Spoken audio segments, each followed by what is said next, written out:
Let's not fool ourselves. I mean, it's pretty straightforward and pretty clear who's going to be the winner in this conflict. I don't think that there is any way that Russia is not winning and Ukraine is winning the conflict, right? So if Trump does not negotiate, does not make an agreement, make a peace with Russia now, he will end up on the losing side. While if he makes this agreement, it's a Nobel Peace Prize, actually. He says he doesn't want to give away any territory. I would say that the territories are now part of Russia by the Constitution. The Russian Federation are there to stay. I don't think Russia will be actually negotiating any change or veto any ground when it comes to the territories.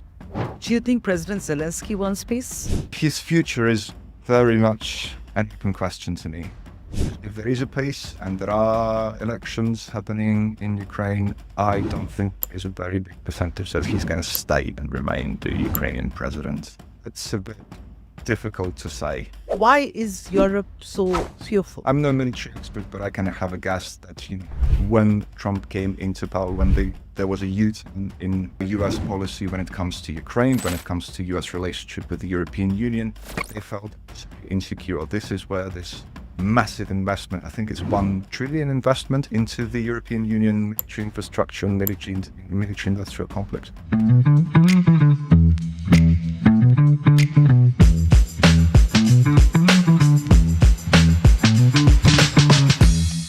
I'm joined by the Russia Today India editor, Ruslan Imave, with me right now in the studio. Ruslan, welcome to the 2i podcast. So chuffed to have you here, especially at a time when Russia is in the news all over. And President Putin, from a persona non grata for at least 50% of the world, has suddenly become persona non grata for, let's say, 30% of the world. 5%? 5%. You can't say Europe is equal to 5%. And there is the entire Western world beyond America, because America clearly wants to mend ties with Russia. That's true. Hello, Aditi. It's my pleasure to be here in your studio. Well, I would say look, this narrative that, the whole world is against Russia, the whole world is uniting against Russia and against the pariah Putin and cutting Russia off and imposing economic sanctions is, in my opinion, very Western-centric in its core. What it effectively means is that there is no other, in their opinion, no other relevant or meaningful relationships, economic, political, other, diplomatic and otherwise, that can be built and established outside of Europe, or outside of the US. But if you look, as you rightly mentioned, into the number of countries that actually joined the sanctions against Russia in 2021, that would be what? 1/3 of the countries. So the rest of the world, the actual world, well, does not care. Let's put it this way. Well, probably they have better things to do rather than do this, like figure out the bread and butter, because it's mostly you're talking about the developing world and the underdeveloped world if you take into account Africa and many other several other nations. But having said that, Putin is like this person with this cat with 9 lives, really. From being completely close to a pariah just 3 months ago, less than 3 months ago, he's now back with a bang. What do you think has changed apart from President Trump coming to the head? Well, I think actually Trump changed everything. In Trump's opinion, well, this war and this conflict has to be stopped. And this conflict has to be stopped also between the US and Russia as well. If we talk about Trump's motivations, I wouldn't for instance, I've seen quite a few opinions and quite a few experts saying that, Trump is now cozying up with Putin. Trump is now becoming Putin's best friend and, living in the disinformation bubble built by Russia. I think that's plain wrong and plain misunderstanding of what's going on here.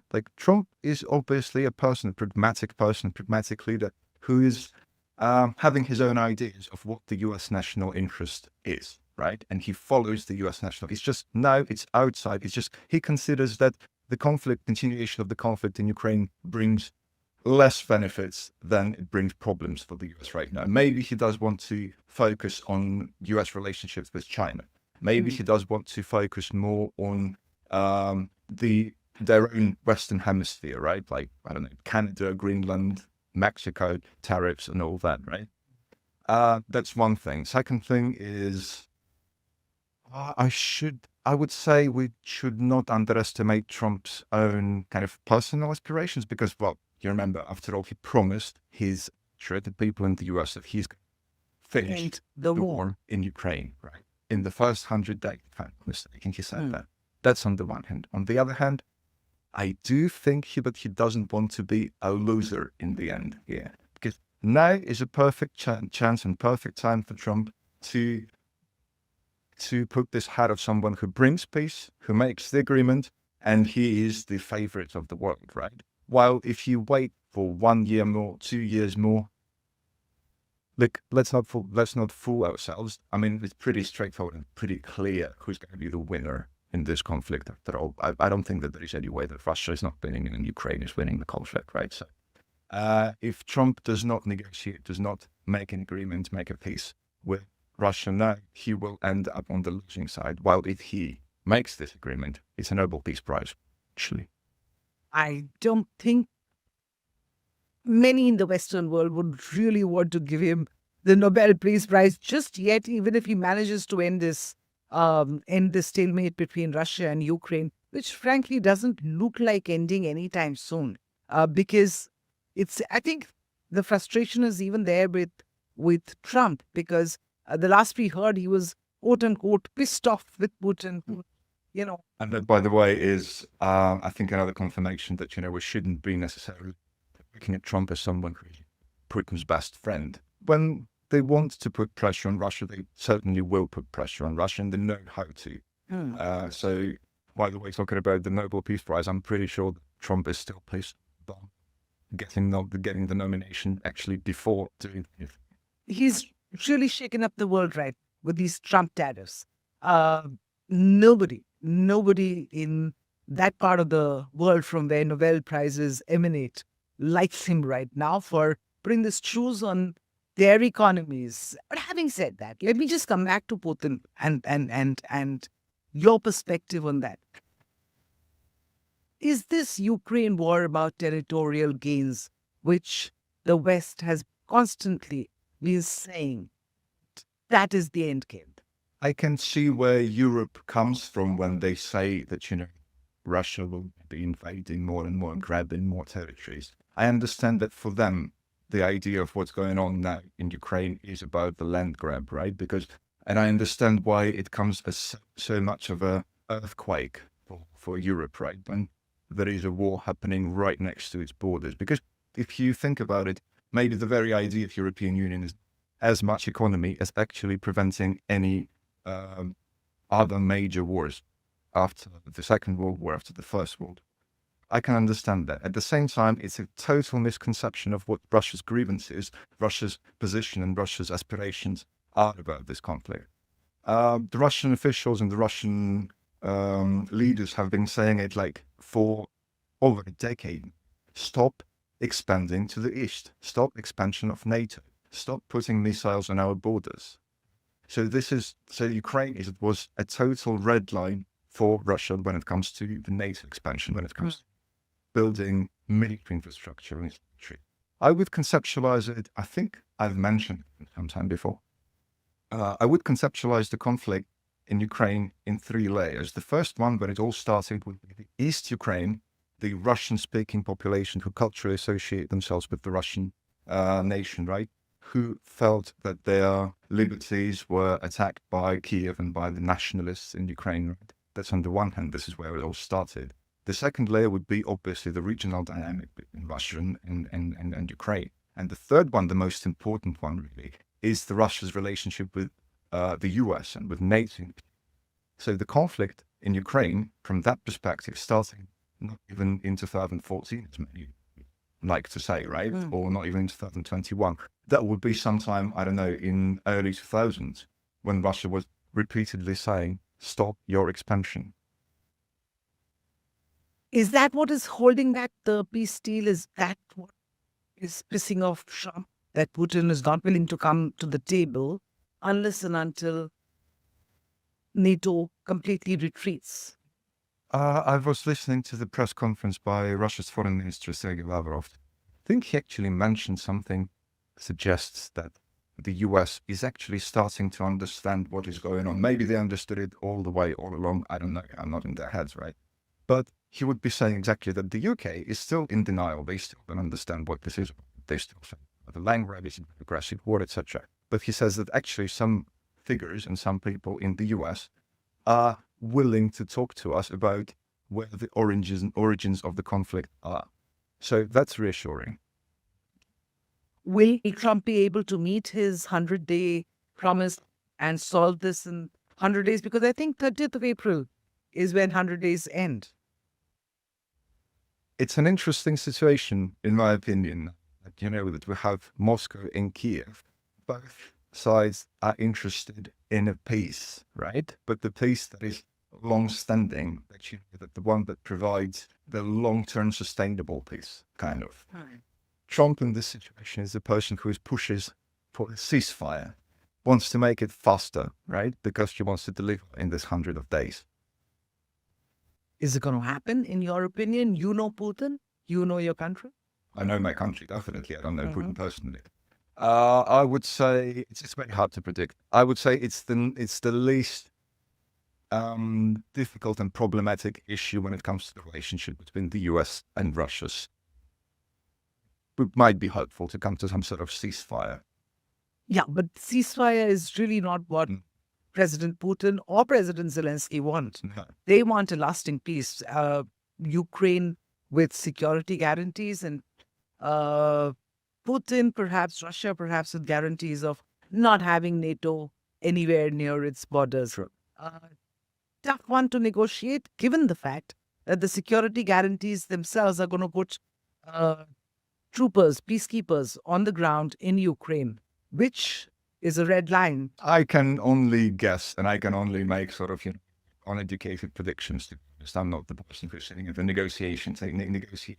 I would draw your attention to the fact that actually the US is not willing to provide necessarily the security guarantees for Ukraine. They actually want Kyiv to deliver something in return for that. It's Europe who is willing to provide the security guarantees, but the point is they want security guarantees for their troops from the US, which is again a very problematic thing to happen. So this is what I'm talking about. Like in the in the first 100 days, I think we might be coming to something like a ceasefire that Trump might be able to present to its own population as a victory of the US diplomacy. But when it comes to the actual figuring out the actual process or figuring out the actual end to the conflict, the one that will be sustainable, will take a bit more, I suppose. All right, let's say Europe puts its boots on the ground in Ukraine as part of security guarantee. Same as me. Right. That's not going to be acceptable to Putin, despite drawing all the red lines that Putin has said that he's drawn, that he will not tolerate troops in Ukraine. Europe is still going to send troops to Ukraine. Europe is still saying that as part of security guarantees, we have to give this to Zelensky. If that happens, what next? Very much about what's going on in the discussions and in the diplomacy. Like it is about the unknown, what will happen? How will the other side react? How will the other party react to what I'm doing, to my move, right? So I don't know. I don't even want to speculate on that, to be honest. It will be wild speculation. I would say that maybe in the head of Moscow, it's also beneficial for Europe to think that, if they do this and that step, if they put the troops in around Russia, will, retaliate and strike maybe those troops, for instance. But for Russia, it's been very clear, like Lavrov was saying a few times as well, that you do not make the difference between European troops and NATO troops, because most of these countries are parts of NATO, right? If those troops are there, that's effectively isn't NATO, because the same guarantees that apply to a NATO country applies to those troops as well. So one would assume that those are the things that are probably pushing back these negotiations or this peace deal, so to speak. So, but Trump will want to present something at the end of 100 days. So probably a ceasefire or a short one, and for which both Putin as well as Zelensky will probably have to come to the table and thrash that out. Looks very difficult from where I'm sitting, but yeah, who knows? Real politics is far different. True. Moving on, let's just talk about the Europe fear and the manner in which this whole rearming Europe movement is going on. What is the mood within Russia towards that? I would say this is very wild and very odd to actually observe what's going on in Europe, right? Because you actually have the officials and the bureaucracy being very, very hawkish, very gung-ho, even when it comes to the conflict in Ukraine. We need to continue at all costs. We need to provide more weapons. We need to provide more weapons and more money to sustain the conflict. Lavrov today again said something along those lines to address this issue. He said, we will probably have to wait out till the officials are no longer representing European, no longer the ones who are guiding the diplomacy of Europe. I don't know how long that will take, by the way. But we do see quite a few countries already now, like, I don't know, Hungary, like Slovakia, actually starting to ask those questions.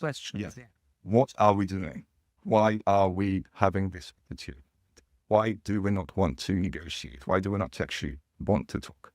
One of the wildest statements that I've heard in the couple of last weeks would be someone of the European officials saying that we need to figure out like one person who will be talking to Putin, who will be, communicating with Putin.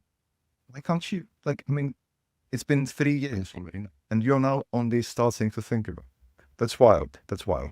Right. Interesting. So there is no plan that, according to you, there's no plan that Putin has to invade Europe. Why is Europe so fearful? European security architecture, as far as I understand it, and military capabilities have been very much dependent on the US. It's built around the US capabilities. I'm no military expert, but I kind of have a guess that, when Trump came into power, when there was a U-turn in US policy when it comes to Ukraine, when it comes to US relationship with the European Union, they felt insecure. This is where this massive investment, I think it's $1 trillion investment into the European Union military infrastructure and military industrial complex. This is where it comes. This is where it comes from. At the same time, on the grassroots level, you actually see quite a lot of dissatisfaction, common European people, with those policies, because obviously this is not what they voted for. And the economies are neither in that condition that they can afford so much in terms of defense. But you're right. They were so dependent on America.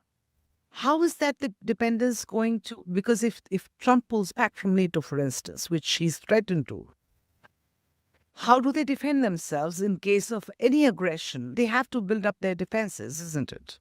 I don't even think that is plausible within certain amounts of time, to be honest, because those things are strategic and those things take so much time, actually, for the countries to build up those military capability, the military capacity. At the same time, we should not also overestimate this push in the sense that it can be temporarily. Trump has a way of forcing people and forcing the countries to do things he wants to do, right? This pressure might be part of that, to be honest, and then it all comes back to normal. I personally do not believe that Trump leave NATO for what it's worth. How about Russia's defense capabilities? It's been 3 years of the Ukraine war now. A lot of defense capabilities have been spent in fighting this war.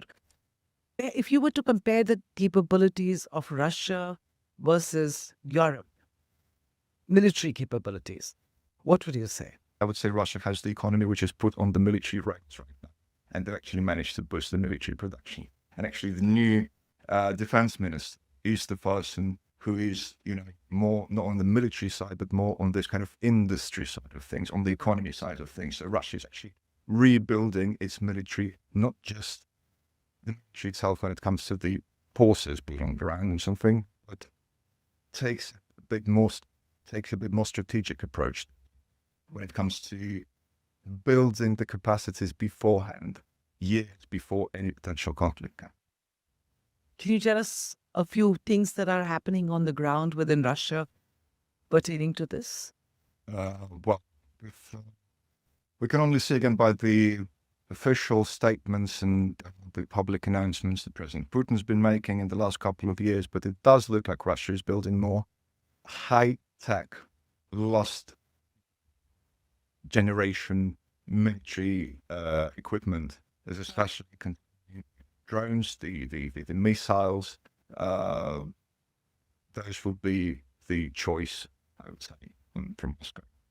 Okay. Interesting. So you don't want to say a lot. You can say only what's in the public domain, which is okay. Fair point. Zelensky has accused him of not being very serious about the ceasefire, about bringing in lasting peace. Do you think President Putin wants peace? And what makes you say, because you said this earlier, that he wants peace. What makes you say that he wants peace? He's been reiterating it throughout the last 3 years that he's actually ready and willing to negotiate. It's just in Kyiv, or Zelensky, there was, I think, the executive order, or was it ratified by the parliament as well? They said that, the officials are not allowed to communicate to negotiate with the Russians on that. At the same time, I would draw attention to the negotiations that happened in Turkey. That would be the spring of 2021, when the agreement was almost signed and almost ready, and then something happened. Boris Johnson happened, or the Americans happened. They kind of pushed Ukraine out of this agreement. And as far as I understand it, as far as kind of the leaks and all that, the agreement then and there would be way more beneficial for Kyiv and Ukraine than anything that they will be getting now. It would be a deal that Russia would like to see. Zelensky says he doesn't want to give away any territory. I would say that the territories are now part of Russia by the constitution, the Russian Federation, are there to stay. I don't think Russia will be actually negotiating any change of the territory, any ground when it comes to the territories. I would say the most important issue to address would be exactly the NATO expansion, would be the militarization, potential militarization of Ukraine. Those things would be most important, from my opinion. Would Russia be willing to relent on any point? I would say both. What I would look at is both sides, or all parties, when it comes to negotiations and diplomacy, they come to the table with positions, right? So I'm saying, I want this, I don't want that. Behind those positions are interests and maybe grievances as well. This would be the things that any successful negotiator would need to tap into, because this is where some unorthodox solutions might come from. Like, even if, for instance, Kyiv and Ukraine says, we don't want that to happen, but then if you look into what's behind those claims and try to address those concerns, anything can be possible. Same way with Russia is. Do you think President Zelensky wants peace? I think that he will have... his future is very much an open question to me. If there is a peace and there are elections happening in Ukraine, I don't think there's a very big percentage that he's going to stay and remain the Ukrainian president. So it's a bit difficult to say. And what's his political future, what's his future in Ukraine itself it's a hard one. So you're saying he may not be willing to sign the dotted line for fear that if he signs it and there is a ceasefire and elections happen, he will be out. I would say, maybe I'm cynical, but that could cross it. That could be one of the motivations. What do you think of Trump's endgame? Does he also want a regime change, quote unquote, in Ukraine? Trump's regime change in Ukraine. I would say that Zelensky managed to actually get Trump angry. We all remember communication, that conversation. Who can forget what happened in the White House? Surprising to me for a person who's been the actor and the comedian to be able to read the room so poorly. Because obviously Trump wanted framework phrases. We will, sign this agreement and this deal, this mineral deal that you want us to sign, right? And we want some help and aid in return. I don't know what was happening in Zelensky's head when this thing happened. And we all know that Trump is also a person who remembers those things. So I don't think, or I would rather say, I think it will take an effort from Zelensky and from Ukraine to actually change the opinion himself in Trump's eyes. Trump keeps saying, and he said it before, he keeps saying that the Ukraine war would not have happened had I been president, if the election was not stolen from me by Biden. Do you agree? If you remember, Russia's been sending out those memos and those documents. That would be December 2020, if I'm not 2021, if I'm not mistaken, outlining all the grievances and all the demands that Russia has against NATO and against this military threat that the infrastructure is posing to Russia. I would say Trump, as a person who loves to make deals and someone who loves, being in the spotlight, would probably take it a bit more serious than the US administration. All right. On Trump's tariffs, Russia didn't receive any tariffs. Many people said that shows, how close Trump is to Putin. Have you seen that meme that is now all over the internet on X? I think it was the Russia's embassy in Kenya posting it. It's like a wall. There's a guy levering there, right? And in fight, like somewhere in front of that, and the countries, European Union, China, the US, and then this guy who is on top of the wall representing Russia. I think Musk was even reacting to it. He was laughing at that. Yes, he posted it. Yeah. So, yeah. He was saying, well, no trade, no tariffs, because what's the point? And also, on a serious note, I think the US administration addressed this issue. They were trying to say that basically, there's an ongoing diplomatic process. We are sorting things out between the countries. What's the point of the tariffs right now? I'm talking to you especially from the perspective of RT newsroom now, because at the Russia Today newsroom is something that the world doesn't hear much from, largely because well, the Western media completely blocks you out. Let me start with this. What about the censorship issues that you face from Western outlets? Because RT has spoken about it several times. What's the chatter inside the newsroom? Well, it's been quite hard few years for RT when it comes to its work in the West, right? Though for us, I would say it started not in 2020. It was way before that. I remember in 2016 when Trump won the election in the US, and then suddenly there was this report coming from the US intelligence community of everything. Influencing. I was sitting in the newsroom. I was like, what is that? Like, what is that? And ever since we actually had this pressure ramping up on our representatives, on our bureaus all across the world. And I think one of the most wildest examples would be when the FBI and the US law enforcement officials raided the houses of RT employees as well in the last few years. At the same time, and again, the point is, understand it correctly. We obviously say, like, we take pride in representing Russia as well, because we think that Russia's opinion, Russia's voice needs to be heard. And I myself do not understand how it is in the Western countries parading their democracy that they maybe mistrust the judgment of their own people, that they don't allow us to tell our points of view or the news from our perspective as well. And for the people to actually make an educated decision, kind of sort of news they want to hear, which opinions they want to hear, and how they actually form their worldview.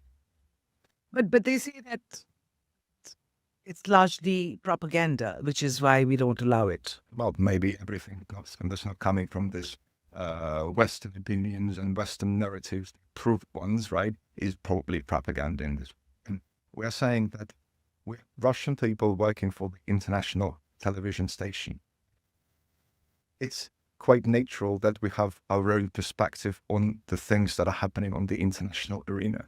I don't think that there is anything wrong with that. Everyone has this lens to perceive and understand things, and then obviously also to explain them and provide opinions about it. Okay, so the Western media, has blacked you out, is not showing you Tell me, what about RT's viewership or readership? Has it gone up in the last 3 years of the war? And that's another remarkable thing, by the way, that people who have been reading RT or watching RT in the Western countries, they still have the capacities to.